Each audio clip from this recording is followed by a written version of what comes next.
ধন্যবাদ সামাত আপনাকে। আমি রিয়াজউদ্দিন বাজারে আছি, চট্টগ্রামের সবচেয়ে বড় কাঁচা বাজার নামে পরিচিত। এখানে কিন্তু মাছ মাংসের দামটা কিন্তু আমরা দেখতে পাচ্ছি অনেক বেশি। দেখতে পাচ্ছেন ব্রয়লার মুরগির দাম আরও বেশি বেড়ে গেছে। কয়েকদিন আগে কিন্তু কিছুটা কমেছিল, আজকে আবার 220 টাকা কেজিতে তারা বিক্রি করছে।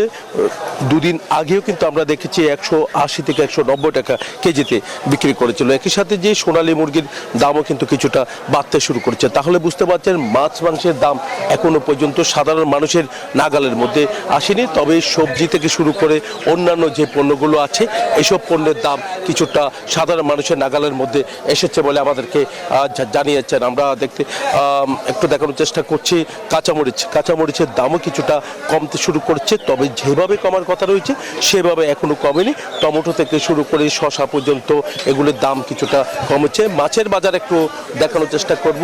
মাছের কোনো কমতি নেই, নানা রকমের মাছের বাজার ভরে গেছে, কিন্তু দেখা যাচ্ছে মাছের দামও মাংসের মতো অনেক বেশি।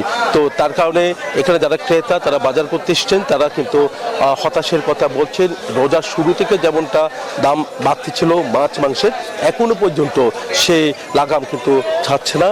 সাধারণ মানুষের যে ক্রয় ক্ষমতার মধ্যে কিন্তু মাছ মাংসের দামটা কিন্তু এখনো পর্যন্ত আসেনি। সরবরাহের কোনো ঘাটতি নেই, তবে সরবরাহের ঘাটতি না থাকলেও কিন্তু আমরা দেখতে পাচ্ছি দামটা কোনোভাবে নিয়ন্ত্রণে আনা সম্ভব হচ্ছে না। আইন শৃঙ্খলা বাহিনী তারা কিন্তু চেষ্টা করছেন, এমনকি ভোক্তা অধিকার জেলা প্রশাসন তারাও কিন্তু বাজার মনিটরিং করছে। এই ছিল আমার এখানকার সর্বশেষ। ফিরে যাচ্ছে আমার সহকর্মী অপেক্ষা করছে খুলনায় মাকসুদের কাছে। ধন্যবাদ জয়। খুলনায় কিন্তু সবজির বাজারে ক্রেতা কমেছে। ঈদ ঘনিয়ে আসায় মূল ভিড়টা কিন্তু চলে গেছে বা কাপড় গার্মেন্টসের দিকেই। আমরা যখন কিনা খুলনার নিউ মার্কেট কাঁচা বাজার এসেছি দেখেছি যথারীতি কিন্তু ক্রেতা কম। এই বাজারটিতে কিন্তু ক্রেতা সকাল থেকে গমগম করে, কিন্তু যদি চিত্রটা দেখাতে চাই বাজার কিন্তু আসলে অনেকটা ফাঁকা। তবে একটা জিনিস লক্ষণীয় যে এখানে কিন্তু গ্রীষ্মকালীন সবজি এসেছে, উচ্ছে, ঢেঁড়স, সজিনা, কিন্তু প্রত্যেকটি পণ্যের কিন্তু দাম বেশি। উচ্ছে ঢেঁড়স 120 টাকা কেজি, সজিনা বিক্রি হচ্ছে 240 থেকে 280 টাকা পর্যন্ত। সরবরাহ কমেছে শীতকালীন সবজির। পাতা কপি, ফুলকপি এগুলো 60 টাকা কেজিতে বিক্রি হচ্ছে। লাউ দেখেছি 50 টাকা বিক্রি হচ্ছে, টমেটো 30। এর পাশাপাশি তেল, চিনি, ডাল এগুলো কিন্তু আসলে ক্রয় ক্ষমতার মানুষের মধ্যে রয়েছে। ডিমের চাহিদা কমে গেছে, এ কারণে হালি কিন্তু 30 থেকে 32 টাকা দরে বিক্রি হচ্ছে। অস্বাভাবিক দাম বেড়েছে এবার রোজায় প্রয়োজনীয় খেজুর বিক্রি হয়েছে 800 থেকে 2000 টাকা পর্যন্ত। শসা বিক্রি হয়েছে 80 টাকা দরে। লেবু শুরুতে হালি 80 টাকা বিক্রি হলে এখন কিন্তু দামটা কিছুটা কমে 30 টাকা হালিতে এসেছে। মাছ মুরগির দাম এগুলো আসলে ওঠানামা করছে। আজকে দিনে ব্রয়লার মুরগি বিক্রি হচ্ছে 180 টাকায়, কক বিক্রি হচ্ছে 280 টাকায়। বড় আকারের রুই মাছ দেখেছি 400 টাকায় বিক্রি হতে, ভেটকি 80 টাকা। কাতলা মাছও দেখেছি 400 টাকা দরে বিক্রি হওয়ার জন্য। গরুর মাংস 750 টাকা দরে বিক্রি হচ্ছে। বাজার মোটামুটি স্থিতিশীল আছে। যারা ক্রেতা সাধারণ আছে তারা বলছেন যে বাজার মোটামুটি স্থিতিশীল, এবং কিন্তু ক্রেতা যেহেতু কম সেহেতু এই পণ্যের দামও কিন্তু আসলে ওঠানামা করছে। মূল ভিড়টা চলে গেছে আসলে এখান থেকে ঈদের মার্কেটটার দিকে। তো যেহেতু পণ্যের সরবরাহ কমেছে দামও কিছু ওঠানামা করছে। এই ছিল খুলনার কাঁচা বাজার থেকে সর্বশেষ। একই খবর নিয়ে যাচ্ছি আমাদের সহকর্মী বান্দরবনে সম্রাটের কাছে। সম্রাট, জানাবেন বান্দরবনে এই কাঁচা বাজারের সর্বশেষ অবস্থা কি? সম্রাট। সামাত আপনাকে ধন্যবাদ।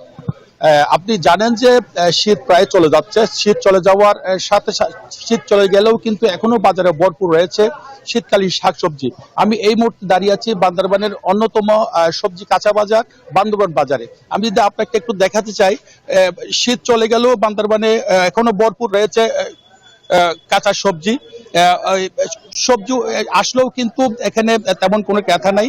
আমি ক্রেতাদের সাথে কথা বলেছি, তারা যেটা জানিয়েছেন যে প্রথমত হচ্ছে রমজান মাসে শাকসবজির চাহিদা যেহেতু একটু কম, সেহেতু প্রচুর শাকসবজি, শীতকালীন শাকসবজি বাজারে আসলেও কিন্তু তেমন ক্রেতা না থাকার কারণে কিন্তু শাকসবজির দাম একদমই কমে গেছে।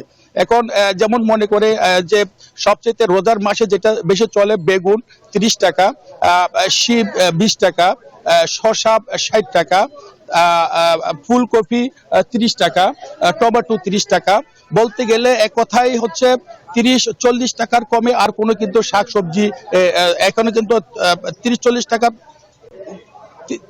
30-40 টাকার বেশি কিন্তু শাকসবজি দাম পাচ্ছে না।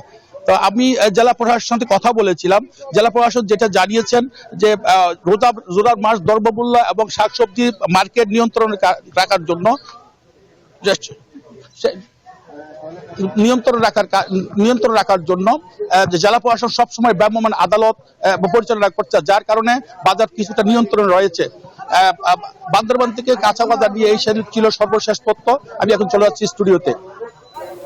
Bashundhara public school and college 2026 শিক্ষাবর্ষে ভর্তি চলছে।